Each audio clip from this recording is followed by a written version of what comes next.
आपल्याक ना आज गाजराचा ज्यूस बनवायचा होता. त्याच्यासाठी मग 2 गाजर घेतलंय, त्याचे बारीक बारीक तुकडे केलेत. आधी त्याची साला काढून घ्यायची, त्या आळाळ काढून घेतलंय.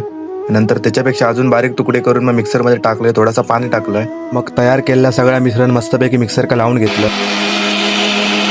आपला असा ज्यूस तयार झाला. मी काय पहिल्यांदाच केलं, याच्या अगोदर कधी केलं नाही म्हणून गोड लाव काय म्हणून जराशी त्याच्यात साखर टाकून घेतलंय. मग आता तयार झालेला ज्यूस सगळा ग्लासात ओतून मग पिऊन घेतलंय.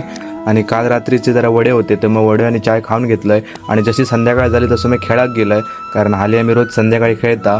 मग रात्री अचानक भयानक आमचं प्लॅन ठरलो की नदीक जाऊया.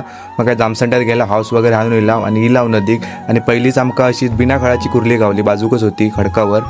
मग आज इल्यालाच आमका वाटत होता की आज आमचा नशीब चांगला, आणि तसाच ठरला. जाईपर्यंत एवढे कुर्ले गावले ना काय तुमका सांगत. ही बघा मीडियम साईजचे आपल्या गावले होते. त्यानंतर दुसरं गोळ काढला, त्याच्यात पण आपल्या कुर्ले गावले. तर काय आज इला होता पूर्ण वसूल झाला. आणि पहिल्यांदा तसं झालं की आमका एवढे कुर्ले मिळालेले पण ते लय वर्ष अगोदर, नंतर मध्येच काय मिळालेत नाही. आणि त्यानंतर बघा समोर तुमका लाईटीच्या प्रकाशात कुर्ले दिसत असतात.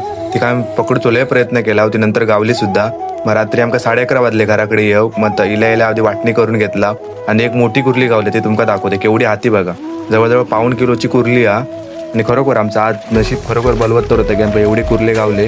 हे बघा समोर बघू शकतास तुम्ही, 17-18 कुर्ले होते. आणि ही मोठी बाग एवढी हाती. डेंगे बिंगे पकडताना अशी मारूक येत होती ना आमका, हात वर लावूक पण देत नाही होती. मग त्याच्यानंतर पप्पाने करून घेतल्याने बघा रस्सा बिस्सा सगळं केल्याने. आणि एकच नंबर बघूनच तोंडाक पाणी सुटत होतं. असं वाटत होतं कधी एकदा जेवचं ताट घेतोय. आणि सगळ्यात ढवळून घेतलं. त्याच्यानंतर मग जेवणाचं ताट तयार केलं, तुम्ही बघू शकताच. भात कालन वगैरे घेतलंय आणि मग खाऊन घेतले. व्हिडिओ आवडला तर नक्की लाईक करा.